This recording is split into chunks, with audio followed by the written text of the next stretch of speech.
Long time coming for this one. Ameriie, welcome to the show. How you doing today? I'm good. Thank you so much for having me. Very excited to talk about the book. Love the way you laid that up. That was so kind. Thank you. Absolutely. We're excited to hear about it. So before we get there, I can't imagine there's too many people who don't know, but as is standard practice on the show, we like our guests to tell a little bit about themselves, a little bit about their stories from the beginning. So if you would be so kind, for those who may not know, which again, I imagine there might only be a handful at best, but share a bit about yourself, your upbringing, and sort of what led you to this path that you're on now. It was a cold January night. I was born. No, it probably was a cold January night. Okay. I was raised in a military household, military brat, aka military brat, and so I lived all over. I was born in Massachusetts, but we moved overseas a few months after I was born. Several months later, we went to Korea. And we stayed there for a while. That's actually why Korean was my first language when I was little. Mm-hmm. And we just traveled everywhere. I lived in Germany. I lived all over the States. I ended up going to high school in Texas and Alaska, and then went to Georgetown, and I was in DC. That's where I met Rich. And that was pretty much the beginning of my professional music career. I love to write. I love to create. I just say I create because I love to write music. I'm very much in tune with like my own vibe at the moment, which is why sometimes a traditional recording career can be a little frustrating, which is why I was always doing different projects and talking about different things and wanting to change the sounds. Usually when I start out with one project, the sound ended up changing by the end of it, mm-hmm. which was what led me to releasing some stuff independently. And I was always trying to cram a lot of stories into my videos, for instance. Having like 2 moons, and you look at the video and you might not really realize what it was, but it was because on my end, this is a post-apocalyptic thing, or maybe it was dystopian far 2,000 years in the future.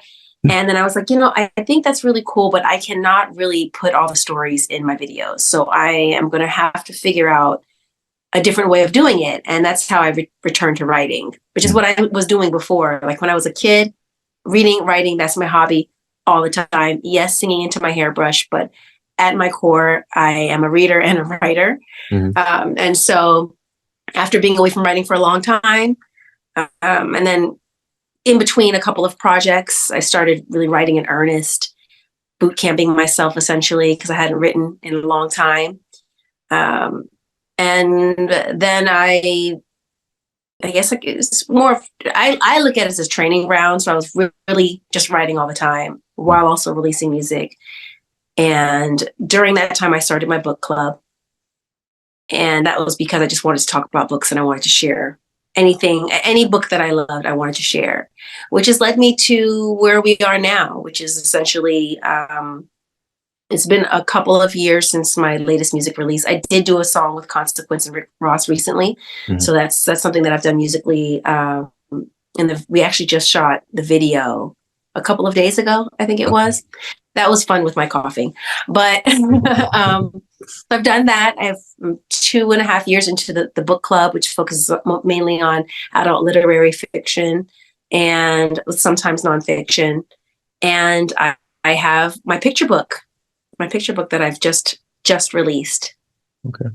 I tried to nutshell my career, basically.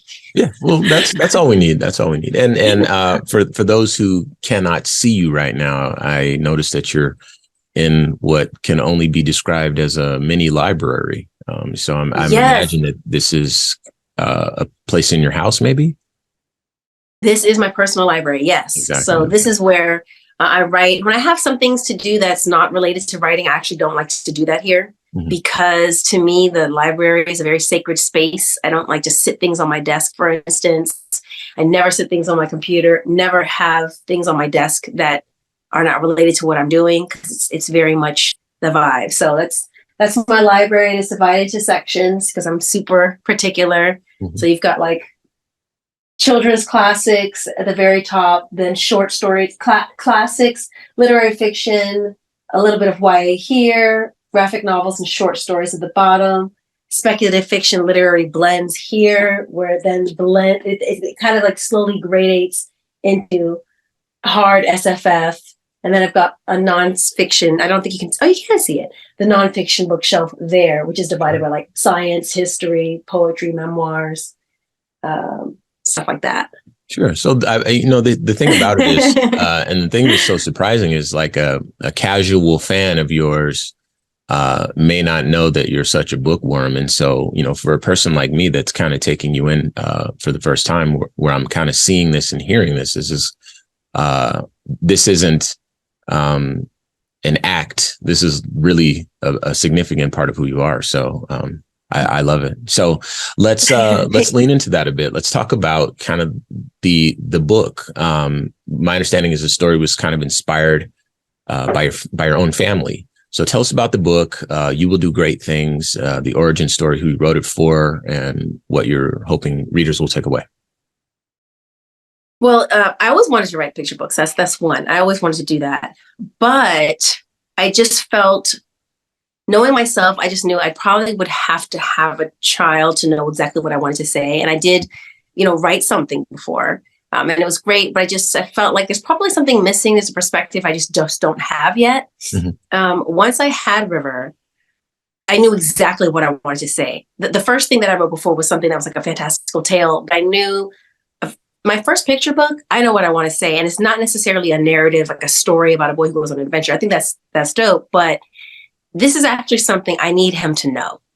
My first book is essentially like a message to my son. It's very universal. So I think a lot of parents will relate, because I think essentially it's what all parents want for our kids and the kids in our lives.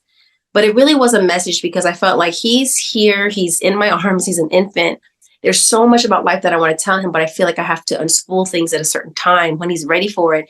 At the same time, I want to be ahead of things. I don't want to be behind.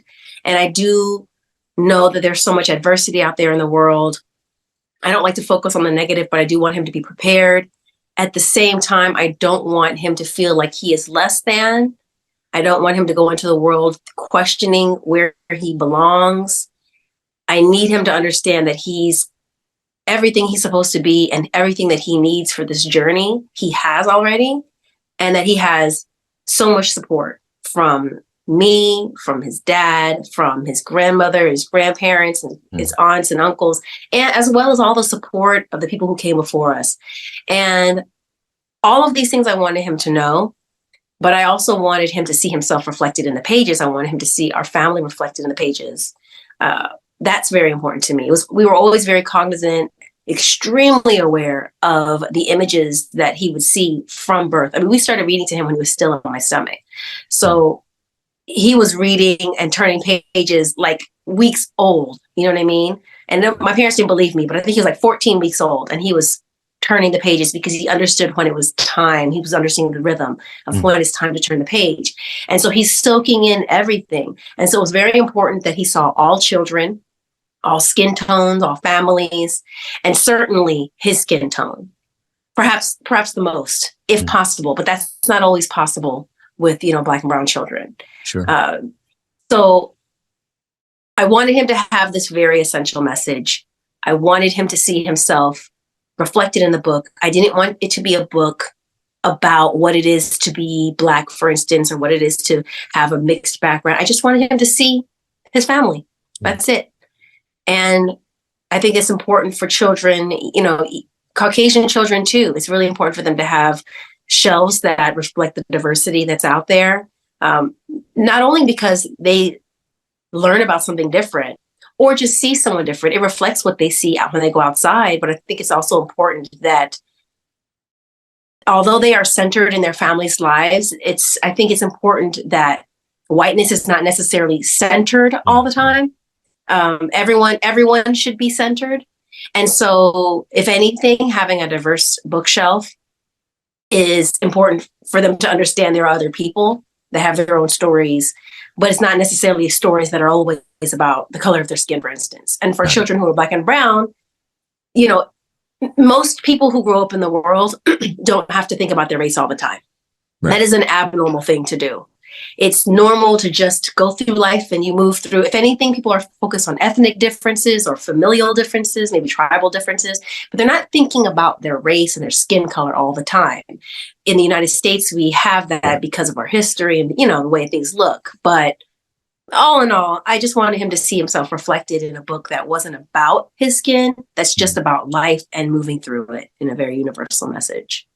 I was going to say that that's a perspective that is often found with people who have done a lot of traveling, international traveling, folks that understand and appreciate the fact that the way that we view race in the U.S. Is more or less unique because in Southeast Asia, for instance, it's not as central to their national politics, et cetera.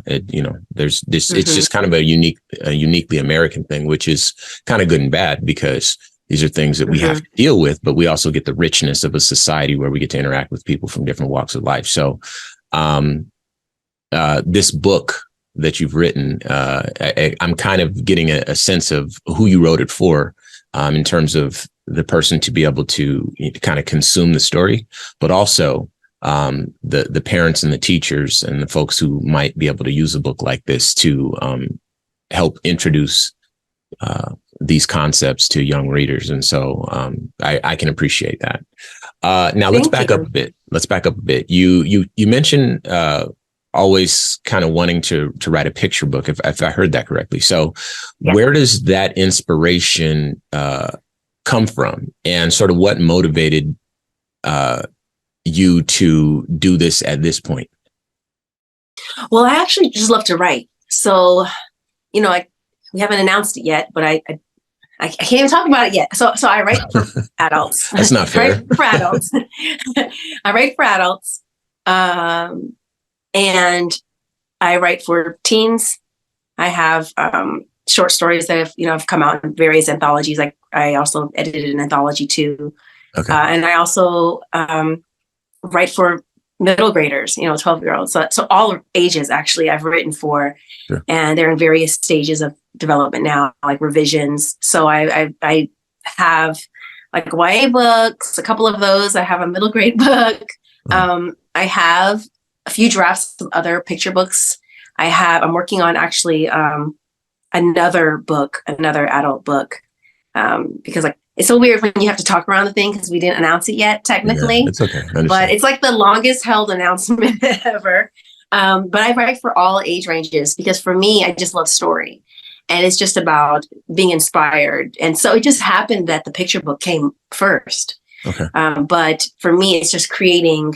And then once it becomes, of course, a business, it's like, when do you get the deal? When is it ready? Marketing, promo, and all those things that's a whole other machine. But yes, I did always want to write picture because I have so many ideas for picture books, because I realize how important it is that kids are hearing great messages. And I'm super picky with my messages. For instance, right now, River's age, we don't say things like stupid, dumb. I don't think he's ever even heard that word. We don't say that.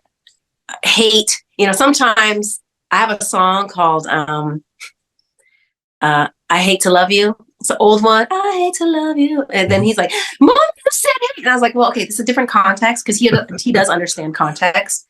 And so I'm saying it's a figure of speech. So he understands that. Yeah. But he knows, let's not say hate, because that's a very, very strong word. Let's just say I dislike it very much, or I don't like it. And if you really feel like you really don't like it, I dislike it very much. Sure. So a picture book, and I've seen a few of them that may have like hate, like this one hates that. Da, da, da, da, da, da. Like sometimes I feel like with American culture particularly, sometimes commercials or the media that we give kids can lean into the negative.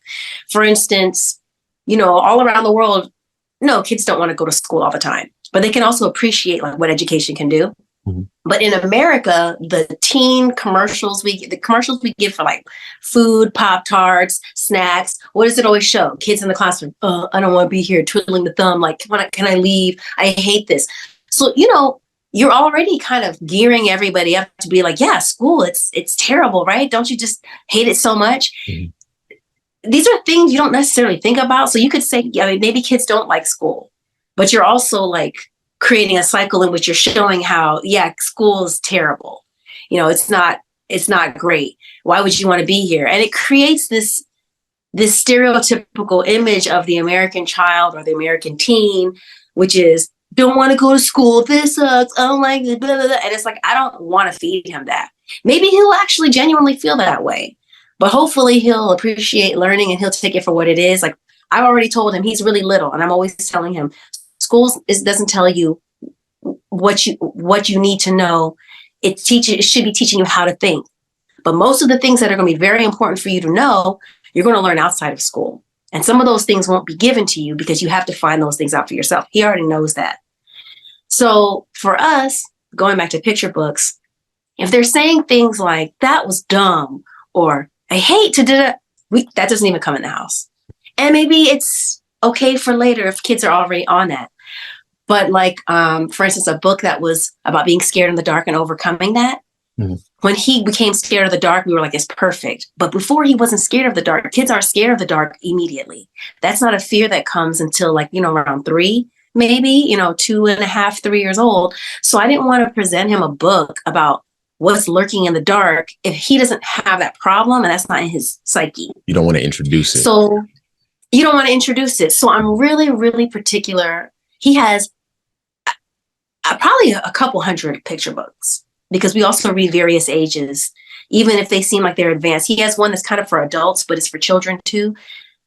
He has so many books, but we're really particular about the messages. And so I feel a big responsibility that if I'm going to create a picture book, this is going to be something that's going to be introducing positive things.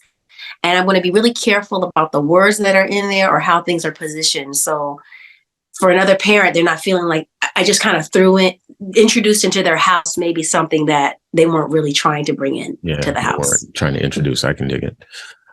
So how about this? That's the importance also of being a parent when you're writing books. Yeah, that's what I wanted to talk about. So speaking of parents, there's a lot of parents who, I'm sure everybody understands and respects and appreciates what reading can do for their children. But, there's parents who I don't have time to sit and read with my child. I don't, it's just not realistic for me. The world has kind of moved past, whatever excuses or whatever version of reality people are living in. And those are things that we kind of have to honor and respect people where they are, right? However, being a parent who is also an author, and an avid reader. I know you've already kind of mentioned some of them, but I want you to kind of lean into it a bit more and speak to a bit more of the benefits that come about from reading to children kind of consistently, and why that consistent exposure to books from a young age is necessary for a child's growth. So important. Listen, I said this from personal experience. Sometimes kids have trouble with English, grammar, and all those things like that. If you read to your child, even if you read, now before River went to school, we'd go through tons of books a day. That was his main activity. But even if you can't do that, just having bedtime, 1 book, 2 books will make such a difference, because you read so much to your child, they will learn so much regarding grammar and sight words. They'll start to learn to read. And that's just by you reading and letting them sit there and looking at the words while you're reading. Even if you are a huge reader for your child or to your child, once they go to school, that time, you'll see the effects. You'll see like, he used to know that letter right away. Now he's like, wait, this is that letter. We noticed that. And this is someone who, before he could speak, he knew all the numbers, because we could tell when he would pick up the cards, and it's like the little fun cards, all the letters. But once he went to school, we don't have as much time now. That's it's time to eat. We'll play a little bit, time to eat, bedtime. We're still reading, but it's not quite the same as when you're just like, your child is flooded with words all the time. But having that reading to your child makes a huge difference. I always say, yes, you're going to learn grammar and all these things in 3rd grade, 4th grade, 5th grade, 6th grade, 7th grade. But the difference between go lie down and go lay down, most people now say go lay down. It's actually go lie down. But if you're reading to your child, they're going to just know these things instinctively, just like grammar. They might not know all the words, but they will know it instinctively. And if you have trouble with go lie down and go lay down as an adult, you're going to have to think about that for the rest of your life. But if you're a child and you're already wired to know the grammar rules and know the correct ways of speech, and you can always bend the rules and everything like that, slang everything. But when you know it so intrinsically that for the rest of your child's school life, they will know all this stuff. Mm-hmm. They will breeze through it, because when you don't know it, you always have to think about it. They'll always have to figure out, like, there, THEI, IR, bear, those things will always be a thought. And it just doesn't have to be if you just read to them. Try to read to them every day. You may not have a lot of time, but you've got to be able to at least carve out 5-7 minutes for at least a book a night, because it will change the landscape of their development for the rest of their life. It will set them up for the rest of their life. And I think that's one of the best things you can do for your child. I can't even say it enough. I'm not even just talking about school in 3rd and 5th grade. I'm talking about middle school, high school, English class, the grammar rules, writing essays as an adult, having to compose emails. The books that you're reading to them now is going to set them up later. Because once you become a high schooler and a college student and an adult, and you don't know those, they will always have to think about them forever. Sure. Forever. I got to admit something. The there's not a problem for me, and the bear and bears got no issue with that. I know, but that lie down and lay down. That lie down, lay down. Lie down and lay down drives me nuts. Yeah. So I don't correct. Excuse me. I don't correct people randomly, but for my family, I will correct. Sure. Okay, River, why don't you go lay down? Lie down. We lie down. We lie ourselves down. We lay other things down. Come on, everybody. Let's get on board. Yeah, they should have read more to me when I was little, but we can affect the future, and that's the important thing. And and that actually kind of brings me to my next question. So, you've been you're the founder of Ameries Book Club. So before we get to the questions, let's talk about that. Let's describe that for folks who might not be familiar. Essentially, Ameries Book Club was created because for my YouTube channel, which I created a long time ago, and now it's just pretty much just the book club announcements.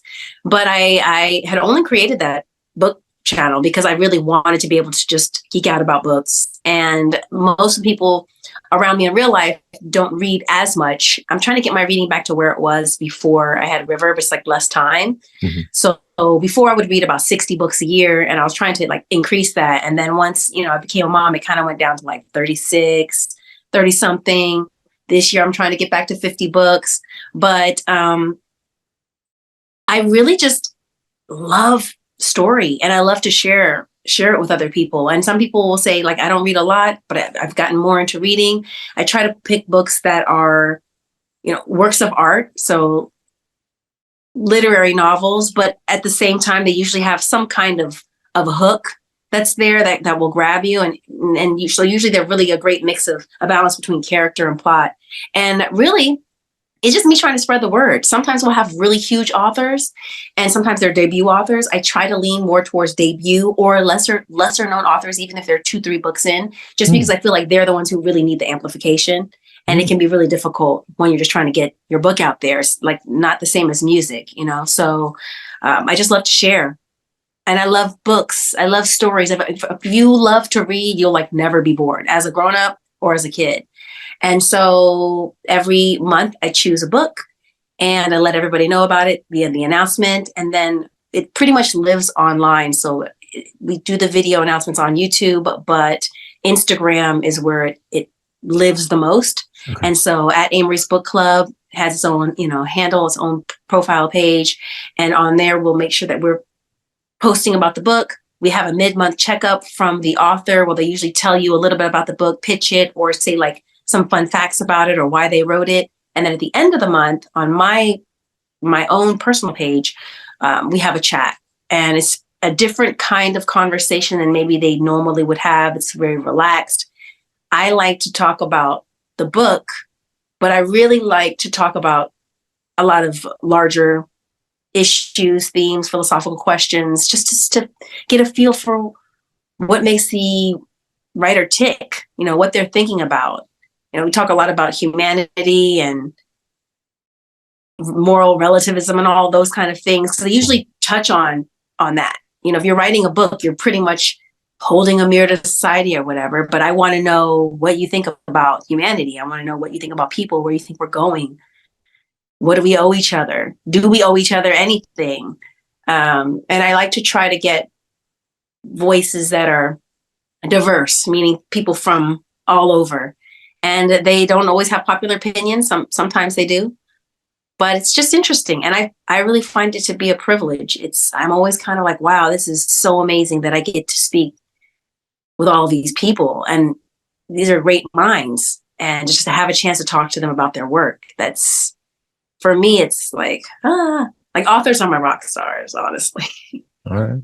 Hey, well, we're going to have to talk a little bit more after we're done having this conversation, because I think I got something that I want to run by you. But before we let you go, I know you already mentioned that you had something that you couldn't announce yet, but maybe there are some upcoming things that our listeners should know about, to look out for, or things that ways that people can support this current book or some other projects that you're working on right now. So let's go ahead. Well, definitely outline. Always, you can always go to Amerie.co, Amerie.co for any updates. I usually make sure that's pretty updated. You Will Do Great Things is, my newest thing. I would say that it's also graduation season is coming up. It's a great graduation book too, because I really think that the message also resonates a lot with grownups and graduates, because it's so much about listening to your voice. That's another big part of it, is that it's not just like understanding that, you have support all around you, but it's also understanding that there is a voice that's inside of you and you know what to do. Like, if you ever wonder what to do, just be really still and listen. Be very still and just listen. You might have to listen for a long time, but whatever it is that you want to do, or whatever question you have, the answer is within you. I really, really believe that. And I think oftentimes, even as adults, when we're asking for advice, essentially we're just asking for permission. And we're just trying to find someone to give us permission to do the thing that we feel like we already need to do. And so listening to our own voice is very important. I can't talk about the future stuff yet. We'll come back. Why? But yes. But this is the newest thing, and probably the closest thing that I can talk about right now. We'll take it. We appreciate it. And when you're ready, please come back and share it with our listeners.